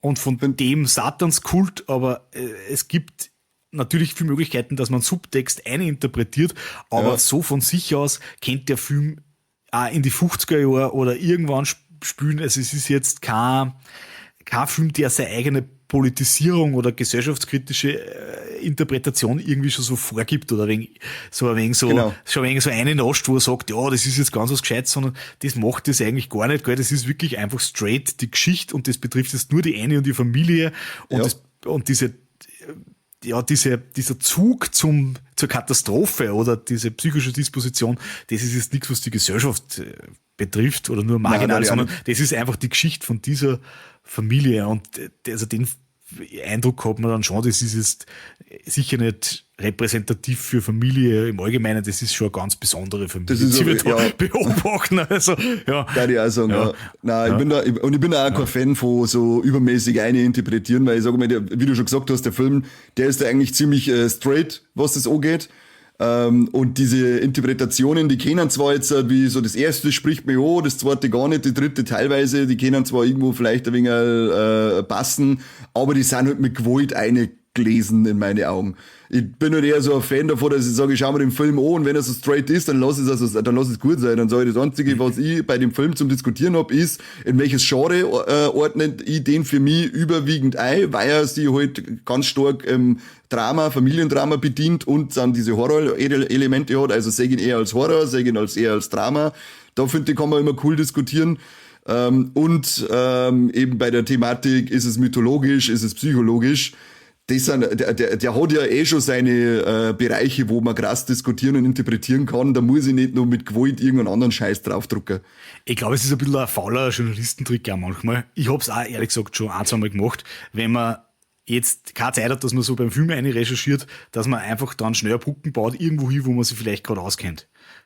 Also zum Beispiel zu Ich krieg Trump. nur 200 Zeichen ab in meinem Artikel, dazu muss ich noch schnell irgendwas schreiben. Da oder? hat er vielleicht gerade schon zu Trump einen Artikel geschrieben und dann hat er sich gedacht, naja, jetzt gefällt mir nichts Nächstes mehr da erfinden, jetzt will ich mich da vielleicht mit dem Film gar nicht auseinandersetzen, dann sage ich doch einfach, der Peimann, das ist der Trump. Also das will ich jetzt kaum unterstellen von denen da, die haben das schon ganz gut gemacht alle, aber das ist natürlich so ein klassischer Journalistentrick, also als jemand, der selber professionell schreibt, kann ich mir schon vorstellen, wie das manchmal läuft. Ja, und das Internet ist ein dankbarer Ort für so etwas zum Veröffentlichen, weil die ganzen Idioten im Internet, die diskutieren über alles. Ja. Also du kannst nur so einen großen Scheißdreck einschreiben, es gibt immer einen Teil, der glaubt's da und es gibt einen Teil, der glaubt's da nicht und die streiten sich dann sauber unter deinem Beitrag und du hast dann sauber Klicks und Reichweite. Ja. Alles richtig gemacht. Irgendein Blödsinn ins Internet schreiben. Macht's das funktioniert immer. Das ist das Einfachste, ja. Rage-Baiten, Beste. Die Formel ist eigentlich, ja, dass man sagt, du brauchst immer auch Übereinstimmung. Also zum Beispiel, der Geist ist eigentlich sowas wie Elektrotechnologie oder wie Glühbirnentechnologie, weil beide leuchten so ein bisschen im Dunkeln. Weißt du, was ich meine? Und du musst immer nur eine Übereinstimmung haben. Also, da könnte man eigentlich jetzt nur schauen, wollen wir uns auch selber noch so einen basteln? Hast du Lust? Ja, boah, muss man du vorgeben, da bin ich schlecht drin. Sowas da du gibst mir einen Anstoß. Probieren wir mal, das zu konstruieren. Also, Peimann ist Dieter Nuhr. Peimann ist der Dieter Nuhr, das ist schon mal grausam. Wir brauchen nur eine Übereinstimmung. Das ist schon mal grausam, aber das können wir schon mal probieren. Vielleicht kriegen wir dann auch die Aufforderung, dass wir das löschen. Das war super, oder? Das war natürlich auch wieder jetzt für die Reichweite natürlich super. Das war super, genau. Und dann Schlagzeile, zweiter Standard-Journalist kriegt Abmahnung von Dieter Nuhr. Jawohl, ja, super. Und jetzt pass auf, und dann müsste der praktisch die Familie, die müssen wir dann auch aufsplitten. Die müssen wir, glaube ich, in so einen Teil aufsplitten, die an Dieter Nuhr gut findet. Das waren die Leute, die bei seinem Femizidmord-Witz gelacht haben und im Publikum gesessen sind. Das ist die Sekte. Und wir haben den Teil, die das scheiße finden, die wollen, dass das aufhört. Das ist praktisch der Vater, der einen Kontakt zu der Mutter abgebrochen hat, dadurch praktisch den Kontakt zur Sekte. In dem Fall ist der Vater dann deine Kollegin vom Standard. Und die Kinder sind die drunter Leidenden, das sind die Betroffenen, über die sie da lustig gemacht worden ist. Ich finde das super, ehrlich gesagt, weil da haben wir eigentlich schon unser Element der Übereinstimmung. Also Peimann ist wie Dieter Nuhr, weil zu beiden gibt's kontroverse Meinungen und beide haben auf der einen Seite eine Gruppe von Leuten, die finden den einfach mega geil und andererseits eine Gruppe von Leuten, von die Normalen halt, die finden den mega scheiße.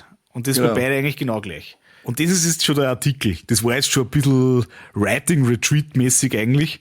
Aber ja, so kann man sich schon basteln. Den veröffentlichen wir nur, den Artikel, in der Deadline dann. Auf jeden Fall. Das ist, finde ich, also das...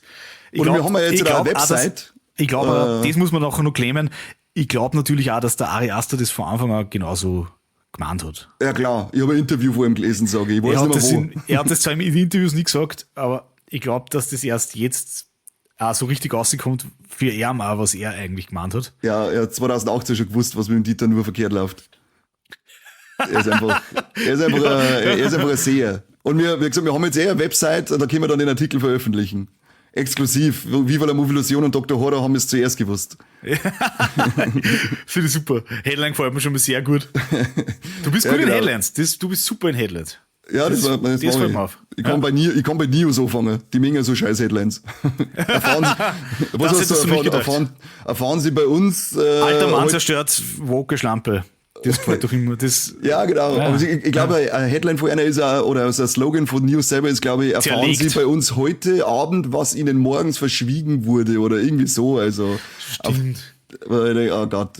Ach, stimmt, aber anderes Thema. Also Geheimnis oder irgendwer, also zerstört, zerlegt, irgendwie das taugt ja auch immer voll. Ja, immer. Ja. Und immer irgendein Voker, irgendein Linker, irgendwas ist da kaputt gemacht worden von den Schweine. Hey, geiles... Bayer zerstört Oberösterreicher, vielleicht ist das dieser Titel für die Folgen jetzt. Das kann man machen, ja. Das war ein Clickbait-Titel, ja. Das war richtig, das war eigentlich gut. Bayern überfällt Österreich siegreich. Ja. Und dann... pass auf, sagen wir so, 80 Jahre später, Bayer übernimmt Österreich. Endlich Rache. Und dann... Seitenscheitel habe ich auch. Ja, ich finde es super. Und dann so vielleicht auf dem Thumbnail dann so, du hast mir nichts zum Sagen. Ja. Und noch eine Maus in die Hand, geht schon, das machst du mit KI dann einfach, die Maus.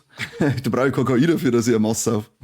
Und ich so voll fertig daneben einfach, das glaube ich, gedacht schon geben. Oder vielleicht Bayer zerstört Akademiker, das war eine super Polarisierung. Genau, ungebildeter Bayer zerstört hochgebildeten Akademiker. Das war jetzt da ähnlich einmal eine Situation, wo mir mein Doktortitel wirklich, wo er wirklich was nutzt, wo der wirklich was bringt. Das war super. Also kann man auf alle Fälle, da muss ich mal ein bisschen was zusammenschreiben und wir können ja bei YouTube, wenn du das hochladst, immer AB-Tests für du weißt gar nicht. Ja. Und dann probieren wir das mal aus. Finde ich super. Also Thumbnail kriegt jetzt schon 10 von 10 von mir. Großartig. Hey, du hast doch gesagt, es kommt noch irgendwas mit Titten jetzt am Ende. Das kommt dann noch. Kurz habe ich noch 2, 3 kleine Fun Facts, die ich gelesen habe. Hast du gewusst, dass der Trailer zufällig mal bei einer Kindervorführung zu Peter Hase im Programm gelaufen ist? Nein, habe ich nicht gewusst. Es war mal in Amerika und da hat sich dann auch mal das Zinnober gegeben, weil die Kinder da in Schreien rausgerannt sind und ich weiß nicht mehr, welche Kinokette das war, aber es ist dann auf alle Fälle, haben sie alle Freikarten gekriegt für die nächsten Kinos. Es ist fragwürdiges Targeting auf jeden Fall. Ja, ich glaube, das war Absicht, nur damit sie ein wenig in den Schlagzeilen kämen. Das war einfach nur gemeines Marketing. Und was ich auch cool finde, also jetzt, wenn der Zuhörer, wenn es interessiert, dann googelt mal das Logo vom Paimon. Und der hat ja im echten Logo hat er ja 4 Figuren drinnen, aber im Film hat er nur 3. Und ich habe das zum Beispiel nicht gewusst, dass wenn Filme echte Dämonologie aufgreifen, dann werden die Logos in der Regel abgeändert, wegen dem Aberglauben, dass echte oder 1:1 Verwendung einen Fluch mit sich zirkt und dann selbst wie beim Exorzisten das Omen oder Rosemary's Baby passiert, weil diese Filme waren ja von Unfällen und von... Dann sterben alle am Set. Genau, sterben wieder alle, ja. Da waren die geplagt ist davon. Ist das geil? Du, hast du, was mir gerade so angesprochen ist, Entschuldigung, dass ich jetzt zu eine hocke, aber also woher zur Hölle hat Paimon ein Logo? Hat der so aus der Hölle dann eine Agentur beauftragt oder ist es dann so eine Rune? Was ist das für eine Art von Logo, von der du sprichst? Das ist, jetzt pass auf, das ist so ein Kreis. In der Mitte ist da, das schaut aus wie ein Schlitten, auf dem 4 Personen draufstehen. Ja. Und rumdum sind ein paar Buchstaben IMONPA. Paimon. Ich weiß schon. Aber wer hat das gemacht? Wer hat das designt, das Logo? Hat er sich das selber gezeichnet? Das ist das Originallogo aus der Dämonologie. Von Siegel des Paimon ist abgebildet in Thegosia, The Lesser Key of Solomon the King von 1904. Boah, nicht schlecht. Genau. Und da, wie gesagt, sind es 4. Geil. Manchmal in der Mitte und im Film dann nur 3, weil sie Angst gehabt haben, dass sie verflucht werden, wie bei die alten Filme Omen, Exorzist und so weiter, wo es echt die Unfälle gab. Das ist ein richtig geiler Fun-Fact. Der kriegt 11 von 10 von mir. Ja, da war ich auch, ich hab das überhaupt nicht gewusst, dass dieser Aberglaube im Filmdreh herrscht. Haust du das nachher in die Shownotes? Ich hätte auch gerne das Bild, wo die Dämonen, die Logos für alle Dämonen drin sind. Das Buch will ich auch haben. Shownotes-Buch. Affiliate-Link, bitte. Ich such's mal, dann schauen wir uns Affiliate-Link rein, genau. Wir hätten die Möglichkeit dazu, aber wir nutzen es nie. Ja, ich wollte das mal und dann habe ich mir irgendwie gedacht, ich weiß nicht, ich wollte mich dann nicht so mit Amazon so verbinden, für das, dass ich vielleicht 1 Euro verdiene. Ja, das ist irgendwie, du musst halt wirklich viel Link-Klicks und Käufe generieren, dass du mal ein bisschen Kohle kriegst. Und wie gesagt, wir nehmen es auch nie her, weil wir es immer vergessen. Und außerdem sage ich, wir sind schon reiche weiße Europäer, wir haben aber nicht drauf angewiesen. Finde ich super. Aber also in dem Fall ein Klick, ein Kauf ist euch sicher. Die Sehr schönsten, schön. die Paimon, meine schönsten Logos oder wie auch immer das dann geheißen hat. Ja. Paimon, wie ich zu Trump wurde. Oder zu Nur. Paimon, mein Weg von Trump zu Nur. Ja. So, dann darf ich sagen, ich weiß nicht, hast du noch irgendwelche Facts oder sonst irgendwas zu dem Film oder sollen wir zum Finale kommen, zu unseren Tops und Flops und unserem Triple Threat? Ich schaue jetzt nur mal kurz da meine Notizen, aber ich glaube, ich habe natürlich noch endlos Notizen, aber ich glaube eigentlich, dass wir eine recht gute Runde jetzt hingekriegt haben. Ich glaube auch, ja. Also wir haben darüber gesprochen, dass psychische Krankheit eine Rolle spielt, wir haben darüber gesprochen, dass auch das Fantastische eine Rolle spielt, dass aber so mythologische Erklärungsmuster oder Muster, die aus der Mythologie abgeleitet sind, sie irgendwie am besten anwenden lassen, weil es einfach am besten passt einerseits, aber andererseits auch, weil das im Film vorkommt. Und wir haben uns auch angeschaut, wie kann man den Film so herinterpretieren in Bezug auf Trump, alte Leute, Dieter Nuhr, also ehrlich gesagt war da ziemlich viel dabei. Und ich habe gelernt, dass Dämonen ein eigenes Logo haben, dass das im 19. Jahrhundert, das war schon so unternehmerischer mehr vielleicht, auch damals nach der Industrialisierung aussieht, dass die gesagt haben, wir brauchen jetzt ein eigenes Logo. Also CI braucht man. Ja. Ja. Ganz wichtig, Corporate Identity in der Hölle. Rot wie Hölle, oder schwarz halt. Also das Logo ist jetzt nur in schwarz ist das nur geschrieben. Vielleicht, weil es günstiger ist vom Drucker, für den Drucker, dass er sich das gedacht hat. Das kann sein, ja. Aber damals hat es ja keinen Drucker nicht gegeben. Da haben sie es ja gemacht wie im Film. Im Film sind ja auch ganz viele Wörter einfach in die Wände eingeritzt. Da war ja, ich glaube, also Satuni, Sasas, Liftoach, Pandemonium, und das sind ja auch keine Fantasiewörter, die man da in der Wand drinnen sieht, weil du hast ja Satani als Totenbeschwörung in der Nekromantie. Liftoach, Pandemonium ist ja praktisch die Hölle öffnen, weil Pandemonium ist ja, glaube ich, sind ja alle Dämonen, bedeutet das, wenn ich das richtig übersetzt gekriegt habe, wo ich es gelesen habe. Und ja, das war dann praktisch so das CI für das Pandemonium. Und die haben das natürlich damals in die Wand eingeritzt, um Druckkosten zu sparen. Ja, das waren die Sprayer von damals praktisch. Das waren die Sprayer. Also die Satanisten, die haben das gar nicht in die Wand eingeritzt, weil das gruseliger ist oder was, sondern einfach wirklich, was gesagt haben.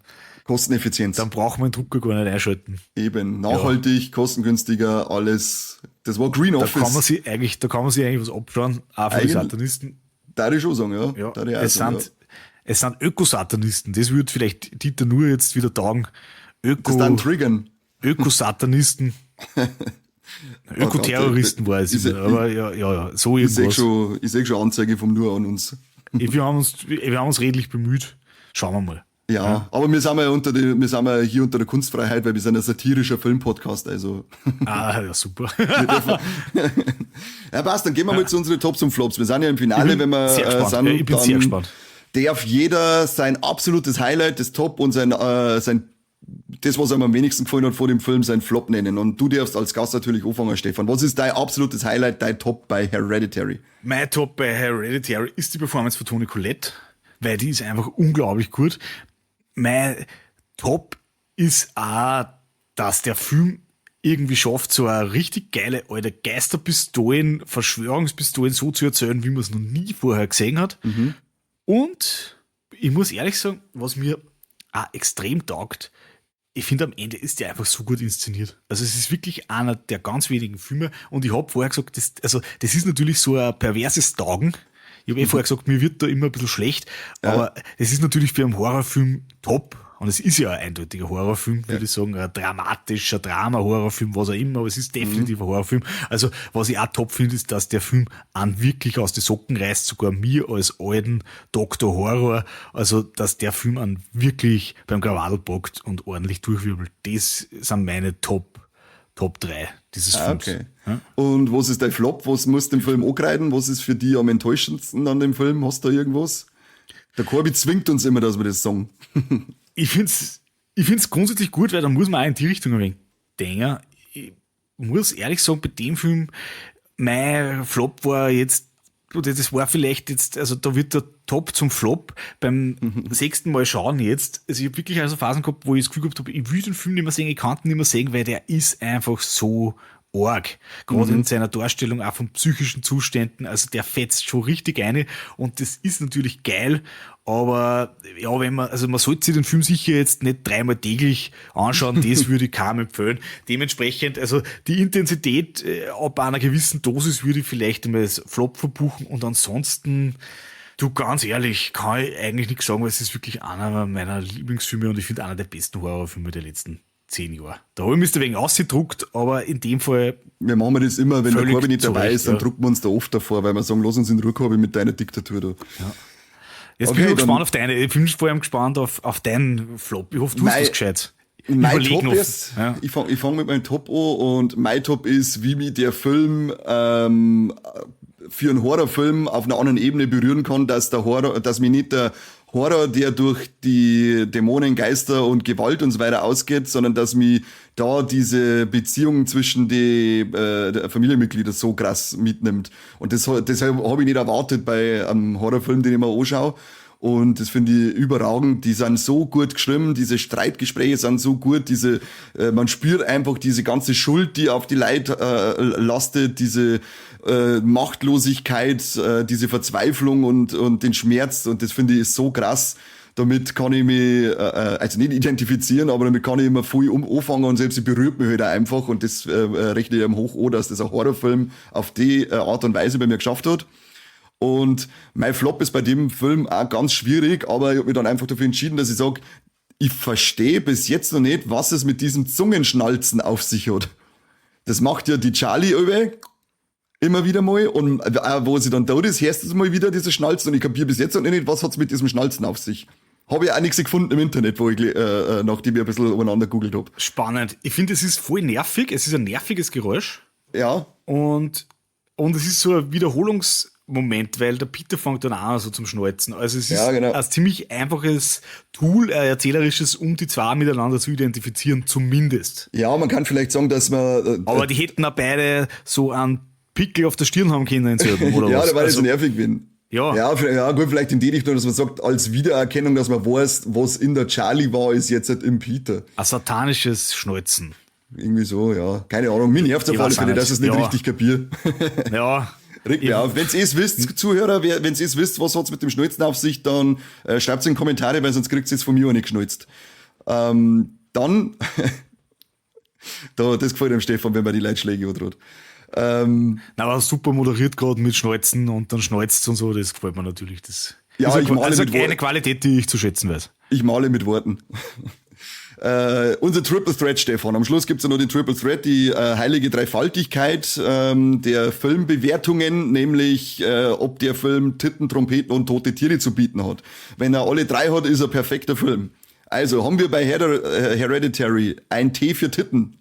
Sehen wir Na. nackte Titten, keine Na. Titten. Sehen wir eine nackte Trompete. Eine nackte Trompete. mein Freund, über was sprechen wir eigentlich gerade? Über einen Schwengel. Ich habe wirklich die ganze Zeit an Trompeten gedacht. Da siehst du mal, wie unschuldig Das ist ein Instrument, das man blasen kann, weißt du? ja. Also das haben wir auch nicht. Wobei, jetzt gerade fällt mir ein, am Schluss Ja, aber- sind doch die Sektenmitglieder alle Die knockert. sind doch alle lockert eigentlich. Ja. Stimmt, wir haben, glaube ich, beides, gell? Ja, Falle haben wir beides. Boah. Und das letzte T, das ist für mich immer das ekelhafteste T, aber wir haben es leider dabei, haben wir tote Tiere. Ja, eindeutig.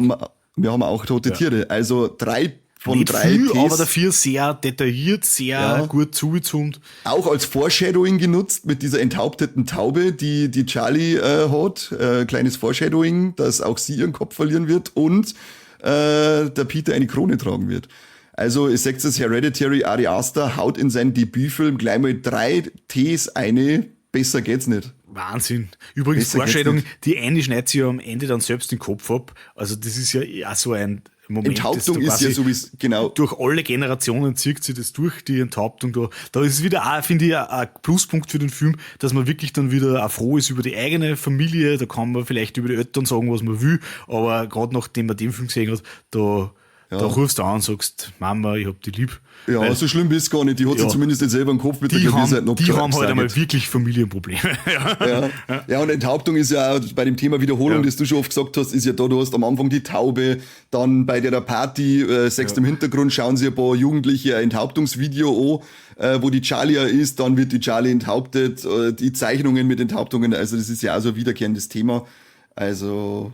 Ja, aber wie gesagt, 3Ts, Ari Aster, 3Ts erfüllt 100% saugeil. Witzig, du hast mir das Spiel vorher erklärt und ich hab's einfach nicht verstanden. Also nicht nur das mit der Trompete, ich hab mir gedacht, da muss ich dann irgendwie was sagen dazu, aber das ist einfach eigentlich nur so ein Tool das zum Qualitätscheck. Das genau, kurze Qualitätsabfrage. Implementiert habt, um in der Sprache der Wirtschaft zu sprechen, das ihr implementiert habt in euch einen Podcast-Prozess. Genau, es sollte eigentlich in der, ich glaube, es ist die DIN 9001 oder so, wenn ich das richtig im Kopf habe, ist glaube ich irgendeine Qualitätsnorm. Das soll jetzt eigentlich aufgenommen werden fürs QM in zukünftige Firmen. Aber so weit sind wir noch nicht, das haben wir jetzt erst eingereicht. Ich glaube, das hat Potenzial. Ich möchte irgendwann einmal, dass wir beim Film... Ich möchte irgendwann beim Film einmal, wir sind ja schon auf 2 Filme, sind wir zumindest zitiert worden auf der Rückseite und irgendwann hätte ich gerne mal auf einen Film vorn das Prädikat Triple Threat geprüft. Viva la Movilusion, das war geil. Finde ich richtig geil. Ich finde, das ist eine schöne Vision. Also, wenn ich irgendwie unterstützen kann, gebe ich alles dafür. Dreh einen Film mit 3 Ts und sag, du hast unser Triple Threat Logo vor. Sobald mein erster Film rauskommt, auf jeden Fall, also kommt man das auf jeden Fall mal auf. Dann weiß ich natürlich auch gleich beim Film dran, auf was ich achten muss. Es ist gut, dass wir gerade das mit den Trompeten noch mal besprochen haben. Ja, du kannst ja vorher noch mal bei uns anfragen, schickst uns das Drehbuch, dann gebe ich dir noch die Hinweise, was wir noch brauchen alles. Nicht die Trompeten, Stefan, die andere. Genau, die andere. Ja. Verstehe ich schon. Super, das wird großartig. Passt, du. Ich würde sagen, wir machen mal einen Deckel drauf auf die Folge. Stefan, voll geil, dass es endlich hingehauen hat. Wir haben uns ja im Fright Nights vor, ich glaube, 2024 vor 2 Jahren war das. Und es hat jetzt halt wirklich, wir haben jetzt halt wochenlang immer wieder umeinander gehauen und es freut mich narrisch, dass es jetzt hingehauen hat. Das war eine saukoole Folge mit dir und ich hoffe, wir machen nochmal eine. Wir haben uns ja schon drüber unterhalten. Also kleiner Spoiler vorweg, es ist was im Petto, es ist was geplant nochmal. Und es ist ein Film von Uwe Boll, also zumindest der Kani wird zufrieden sein mit uns, wenn es dann darum geht, wie sagt man, Top oder Flop, also da wird uns sicher was einfallen dann. Da wird uns wahrscheinlich beim Boll. Mutmaßlich jetzt einmal, ich habe den Film noch nicht gesehen. Wahrscheinlich nur Flops. Typisch Boll halt. Aber ich glaube, das schaut ganz gut aus. Also da bin ich zumindest, also im Punkt um Minus bin ich optimistisch in dem Fall. Ja. Okay. Ja, ich bin gespannt. Ich muss mir erst noch anschauen. Hey, Herz auch beim Stefan seinen Podcast eine. Du hast ja bist in 2 Podcasts, meine ich, oder? Ich bin tatsächlich in 2 Podcasts. Das habe ich den einen fast vergessen. Ich würde euch aber auf jeden Fall meinen Hauptpodcast Dr. Horror empfehlen. Ja. Weil, ja, also da hört sich dann kein Bayer, sondern ein Oberösterreicher über Horrorfilme reden, rezensieren. Freie Schnauze, vielleicht ein bisschen mehr Science noch im Spiel als da, aber im Grunde finde ich, vibe das ganz gut. Voll. Also wenn ihr sagt, jetzt rede ich schon wieder in so einer Wirtschaftssprache, wenn ihr sagt, ich bin Zielgruppe Viva la Movilusion, dann bitte Dr. Horror, ruft zu mir um, ich darf mich freuen. Und ja, also jetzt sind wir eh schon fast am Ende. Also mein Lieber, jetzt kann ich auch gleich zum Schluss einfach nur mal sagen, ich habe das richtig geil gefunden. Ich bin extrem froh, dass wir durchmarschiert sind. Ich muss sagen, ich bin auch sehr froh, dass ich den Film 6-mal gesehen habe. Das war wahrscheinlich einfach Schicksal. Also das war vorgeschrieben von Anfang an, dass ich den 6-mal sehen muss. Wieder mal eine griechische Tragödie ist das hier. Hey, ich bin sehr stolz auf uns, dass wir das heute geschafft haben. Ich glaube, wir haben 4-mal verschoben. Also da merkt man wirklich, das Band Oberösterreich-Bayern, das halt, jawohl. Das so ist einfach unzerreißlich. Anzapft ist. Aber hallo, du. Ja. Ja, ich kann das gerade zurückgeben, mir hat das sehr viel Spaß gemacht. Und wie gesagt, ich freue mich auf eine weitere Folge mit dir. Und wenn du mal eine richtige wissenschaftliche Expertise brauchst, dann lotst du mich mal zu deinem Dr. Horror Podcast ein, dass da mal eine richtige Qualität noch mit reinkommt. So geil. Du, gibt's das? Es ist ein Thema, das mich extrem oft beschäftigt. Austrian Horror. Also, ich lass die mal fertig reden, auch damit der Kani jetzt nicht am Ende dann damit uns der nicht noch mehr verflucht. Sonst müssen wir noch mal einen Podcast vielleicht zu Hereditary aufnehmen. Aber genau, die Aufnahme ist jetzt kaputt, deswegen. Ja, Leute, scheiße, danke an alle, kannst die du mal zugehört haben. veröffentlichen. Es kriegt wieder, es wisst ihr es kriegt die dicksten Kartoffeln von uns, die gehen raus und ihr abonniert uns und hört uns überall, wo es gibt, drückt Glocken und auch beim Dr. Horror, den verlinken wir euch dann auch in die Shownotes und dann sagen wir natürlich wieder mal vielen Dank fürs Zuhören beim besten Podcast der Welt, wie der Corby sagen hat. Und tschüss. Tschüss, ich sage auch nochmal Tschüss, kann man ja sonst, kennt sich ja überlegen. Genau. Ich bin so gewohnt, dass ich das letzte Wort habe. Servus, pfiat euch. Servus, pfiat euch gut.